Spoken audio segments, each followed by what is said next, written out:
Hello students, आज हम लोग देखेंगे क्लास 8 का चैप्टर नंबर 1 रैशनल नंबर। तो स्टूडेंट, रैशनल नंबर का मतलब क्या होता है? रैशनल नंबर का मतलब होता है कोई भी फ्रैक्शन वाला form, like P upon Q का कोई भी फॉर्म होता है ना, ये जो फ्रैक्शन वाला फॉर्म में कोई भी इंटीजर होगा उसे हम रैशनल नंबर बोलते हैं। जैसे कि अगर 2/5 का एक सम है तो ये जो होगा ना वो एक रैशनल नंबर होगा। ठीक है, रैशनल नंबर में अलग अलग टाइप के नंबर्स होते हैं, तो वही उसी रिलेटेड हमें इस चैप्टर में समझने को मिलेगा। तो चलिए स्टार्ट करते हैं। सबसे पहले इंट्रोडक्शन है। तो इंट्रोडक्शन में आपको बताया नेचुरल नंबर। नेचुरल नंबर का मतलब होता है जो 1 से स्टार्ट होता है इन्फिनिटी में। ठीक है, 1 से जो भी नंबर स्टार्ट होंगे वो नेचुरल नंबर होते हैं। होल नंबर मतलब जो 0 से स्टार्ट होंगे, 0, 1, 2 और ये कंटिन्यू रहेगा, उसे हम होल नंबर बोलते हैं। ठीक है, इंटीजर्स जो होते हैं वो 2 टाइप के होते हैं, एक पॉजिटिव होते हैं और एक नेगेटिव होते हैं। पॉजिटिव इंटीजर जैसे कि 2, 3, 4 कोई भी, और नेगेटिव इंटीजर्स मतलब -1, -2, -3। तो ये 2 टाइप के इंटीजर्स होते हैं। ओके, नाउ अब आपको इसमें काफ़ी सारी प्रॉपर्टीज़ दी हैं। तो सबसे पहली प्रॉपर्टीज़ है, प्रॉपर्टी में है क्लोज़र। क्लोज़र में होल नंबर की क्या डेफिनेशंस रहती हैं वो हम देखेंगे। ठीक है, तो सबसे पहला है एडिशन। ओके, एडिशन में क्या है कि 0 + 5 आप करते हो तो आपका आंसर आता है 5। तो 5 एक जो है वो होल नंबर है, तो ये क्लोज़र होगा। ठीक है, तो कोई भी अगर प्रॉपर्टी एडिशन में है होल नंबर में तो वो क्लोज़र होगी।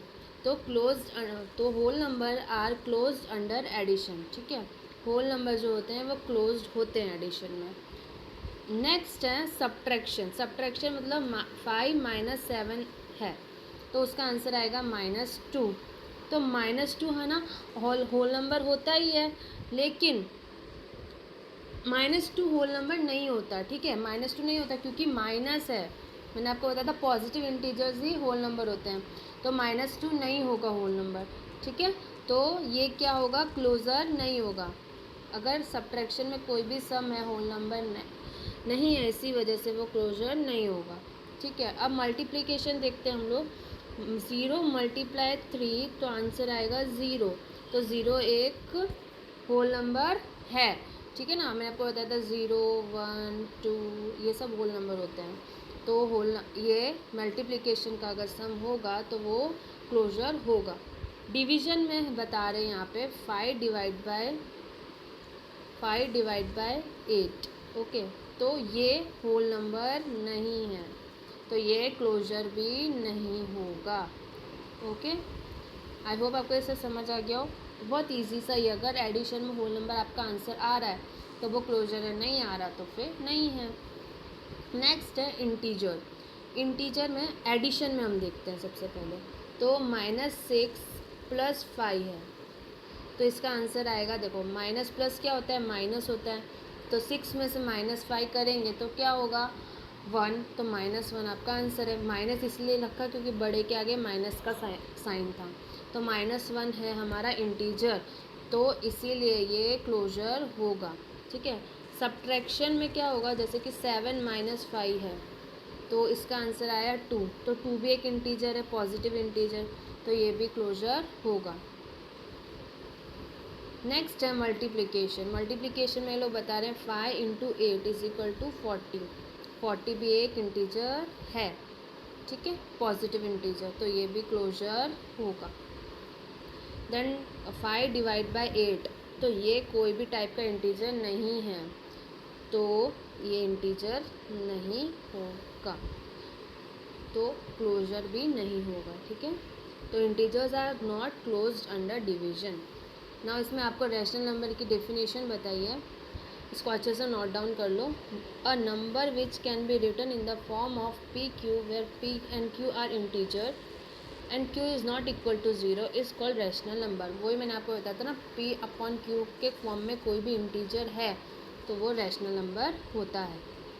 ओके, जैसे यहाँ पे आपको काफ़ी सारे एग्जांपल दिए हैं, जैसे कि इसका आंसर जो भी आए, जैसे आपको इसमें एलसीएम करना पड़ेगा। अगर हम लोग देखते हैं तो 4/7 भी एक इंटीजर है, 6/11 भी एक इंटीजर है, तो ये पीक्यू फॉर्म में ही है, इसीलिए वो रैशनल नंबर कहलाता है।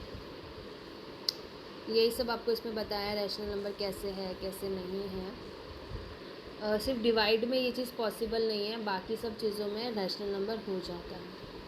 ठीक है, डिवाइड में एक अलग मेथड है, वो मैं आपको आगे बताऊंगी। सिर्फ डिवाइड में ही क्लोज नहीं होता, बाकी सब में तो मोस्टली क्लोज होता है, हम लोगों ने जैसे कि पढ़ा अभी। और डिवाइड में क्लोज नहीं होता और एक और जगह पे क्लोज नहीं होता ना, हाँ, ये डिवाइड में कभी भी क्लोज नहीं होगा, होल नंबर में सब्ट्रैक्शन में नहीं होगा, बाकी तो सब में क्लोज होता ही है। आई होप आपको इतना समझ आ गया हो।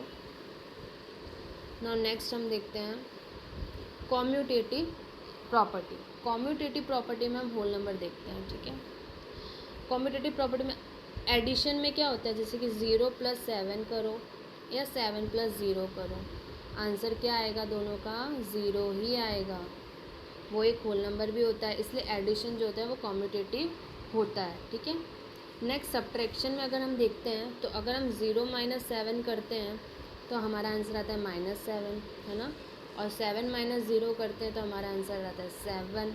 तो ये किसी भी एंगल से होल नंबर तो हुआ ही नहीं, क्योंकि माइनस आ गया यहाँ पे, तो सब्ट्रैक्शन में कॉम्यूटेटिव पॉसिबल नहीं है।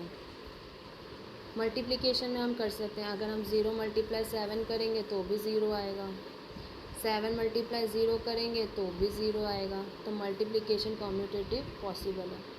डिवीज़न में पॉसिबल नहीं है, अगर हम 0/7 करते हैं और 7/0 करते हैं तो दोनों के डिफरेंट आंसर आएंगे, यहाँ पे 7 आएगा, यहाँ पे 0 आएगा, तो पॉसिबल ही नहीं है डिवीज़न में कॉम्यूटेटिव, इसीलिए डिवीज़न में कॉम्यूटेटिव पॉसिबल नहीं है।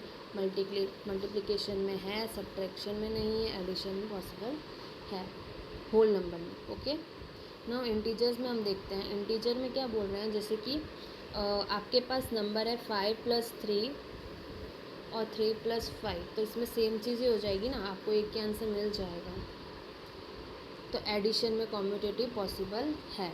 सब्ट्रैक्शन में देखते हैं, जैसे कि बोल रहे हैं 5 -3 है, इसका आंसर क्या हो जाएगा, 5 -+3, 5+3 कितना होता है 8, तो इसका आंसर 8 हुआ। अगर हम इसको करते हैं -3 -5, तो माइनस माइनस प्लस हो जाता है, तो 5+3 8 होगा, लेकिन बड़े के आगे माइनस की साइन है, तो एक का आंसर 8 आया और एक का आंसर -8 आया, तो दोनों एक दूसरे के इक्वल नहीं है, तो सब्ट्रैक्शन में कॉम्यूटेटिव पॉसिबल नहीं है। ठीक है, मल्टीप्लिकेशन में देखते हैं, अगर इंटीजर है, जैसे कि -3 × 0 है, तो भी 0 ही आएगा, अगर 0 × -3 है तो भी 0 ही आएगा, इसलिए कॉम्यूटेटिव। या फिर हम लोग दूसरा भी एग्जांपल ले सकते हैं, जैसे कि 1 × -3 है तो भी -3 आंसर आएगा, -3 × 1 है तो भी -3 ही आंसर आएगा, क्योंकि प्लस माइनस माइनस ही होता है ना, इसलिए माइनस ही आएगा आंसर में। तो ये दोनों सेम होते तो मल्टीप्लिकेशन में कॉम्यूटेटिव पॉसिबल है, डिवीज़न में पॉसिबल नहीं है। जैसे कि अगर आपके पास -5 × 2 है और एक है आपके पास, और अगर हम वही करते हैं 2/-5 करते हैं, तो दोनों के डिफरेंट आंसर आ जाएंगे ना, इसलिए डिवीज़न में भी पॉसिबल नहीं है, तो इसमें भी पॉसिबल नहीं है। कॉम्यूटेटिव में मल्टीप्लिकेशन में पॉसिबल है, कॉम्यूटेटिव में नहीं, सब्ट्रैक्शन में नहीं है, एडिशन में पॉसिबल है इंटीजर्स में। ओके, इसे कुछ सम्स बताएं, वो आप देख लीजिएगा, कुछ भी डाउट होता है मुझे कमेंट सेक्शन में पूछ सकते हैं, वही आपको समझाया है इसके अंदर। देखिए, एक आपको बता देती हूँ, जैसे कि यहाँ पे है -2/3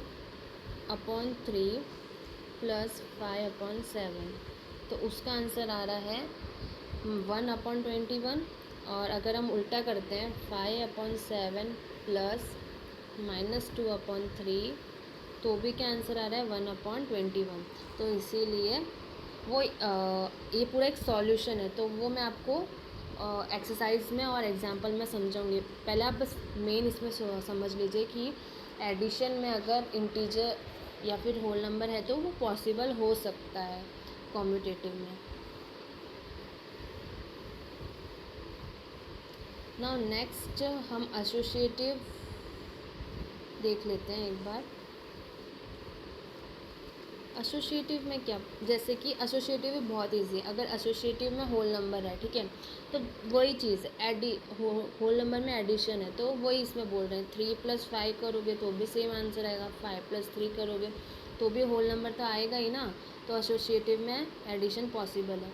सब्ट्रैक्शन में नहीं है, क्यों? -3 इंटू -2 करो तो माइनस माइनस प्लस हो जाएगा। वही अगर हम -2 और -3 करेंगे तो माइनस में आंसर आएगा। तो सब्ट्रैक्शन में एसोसिएटिव पॉसिबल नहीं है और इसमें एडिशन में पॉसिबल है।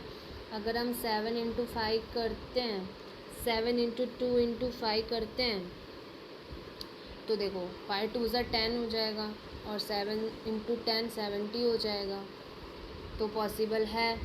और अगर वही चीज़ हम यहाँ पे करते हैं, अगर 7 इंटू 2 ब्रैकेट में रखते हैं और इंटू 5 रखते हैं तो क्या आंसर आएगा? 7 2 ज़ा 14, 14 5 ज़ा 70, तो पॉसिबल हो जाएगा ना आंसर वही। इसलिए मल्टीप्लिकेशन में एसोसिएटिव पॉसिबल है, डिवीजन में एसोसिएटिव पॉसिबल नहीं है। चलिए देखते हैं अब इंटीजर में एसोसिएटिव पॉसिबल है कि नहीं, वो आपको बताना है। ओके, अब एक और चीज़ देख लीजिए। एसोसिएटिव में आपको ये चीज़ ध्यान रखनी है कि a प्लस बी प्लस सी, तो ये जो b प्लस सी वाला जो होगा ना वो एक ब्रैकेट में आएगा, उसका आंसर जो होगा ना वो इक्वल टू होना चाहिए a plus B plus C. Okay, बहुत इजी ना। देखो पहले b प्लस सी को ब्रैकेट में रख लिया, फिर a प्लस बी को ब्रैकेट में रख के सी को साइड में रख दिया, तो इन दोनों के आंसर्स जो होंगे वो सेम ही होते हैं, इक्वल टू होंगे। अगर आप b प्लस सी को ब्रैकेट में रखो कि a प्लस बी को ब्रैकेट में रखो, आंसर सेम होने वाला है। तो इस प्रॉपर्टी को हम एसोसिएटिव प्रॉपर्टी कहते हैं। b प्लस सी को ब्रैकेट में रखना या फिर a प्लस बी को ब्रैकेट में रखना, दोनों ही सेम आंसर आएगा। वही चीज़ इसमें समझाइए। अगर एडिशन में होगा तो एसोसिएटिव पॉसिबल है, सब्ट्रैक्शन में होगा तो पॉसिबल नहीं है, मल्टीप्लिकेशन में पॉसिबल है, डिवीजन में नहीं है। बाकी आपको सम्स जब मैं कराऊंगी ना तो वो आपको क्लियरली समझ आ ही जाएगा, तो उसमें आपको ज़्यादा टेंशन की ज़रूरत नहीं है। बस आप इसमें ये समझ लीजिए कहाँ पॉसिबल है और कहाँ पॉसिबल नहीं है। और एसोसिएटिव की प्रॉपर्टी ये होती है, ठीक है, a प्लस बी प्लस सी और b प्लस सी ब्रैकेट में रहता है, ठीक है। वही चीज़ आपको इसमें से पूरा समझाइए पूरी डिटेल में सम से, तो वो आपको मैं एग्जांपल और एक्सरसाइज में करा ही दूँगी, तो टेंशन की बात नहीं है, वो आपको समझ आ ही जाएगा धीरे धीरे। अभी ऊपर ऊपर से आप समझ लीजिए इंट्रोडक्शन वाइज, बाकी आपको क्लियरली समझ आ जाएगा, ठीक है। कॉम्यूटेटिव भी आपको समझ आएगी। अब कुछ भी डाउट लगे तो आप मुझसे पूछ सकते हैं। और कॉम्यूटेटिव में देख लीजिए क्या होता है, a plus b is equal to b plus a, मतलब आप अगर a को b से प्लस करें या b को प्लस करें a से, दोनों के आंसर सेम होने वाला है। वही अगर आप a इंटू बी करते हैं या b इंटू ए करते हैं तो भी एक ही आंसर आएगा। तो ये क्या होता है, कॉम्यूटेटिव प्रॉपर्टी, ठीक है। कोई भी दो नंबर को आप या प्लस करें या मल्टीप्लाई करें तो उसका आंसर सेम आना चाहिए, तो वो कॉम्यूटेटिव प्रॉपर्टी होती है। एसोसिएटिव की तो मैंने आपको बता दी थी, राइट। और बाकी आपको क्लोजर में तो बहुत इजी था ना, जैसे कि कोई बस दो ही नंबर लेना, जैसे कि a प्लस बी करो या a मल्टीप्लाई बी करो, तो ये सिर्फ नॉर्मल क्लोजर होता है। ये जो नॉर्मल से सम्स होते हैं ये क्लोजर कहलाते हैं, ठीक है। बाकी तो इसमें और कुछ नहीं है, इंट्रोडक्शन में इजी सा ही है सब कुछ। ओके, बस इतना ही है इसमें इंट्रोडक्शन में। तो आई होप आपको समझ आया। आगे की नेक्स्ट वीडियो में आपको मैं एग्जांपल्स कराती हूँ। तब तक के लिए आप इसको सॉल्व करिए, इसको समझिए अपने टेक्स्ट बुक से रिफ़र करके। Thanks for watching.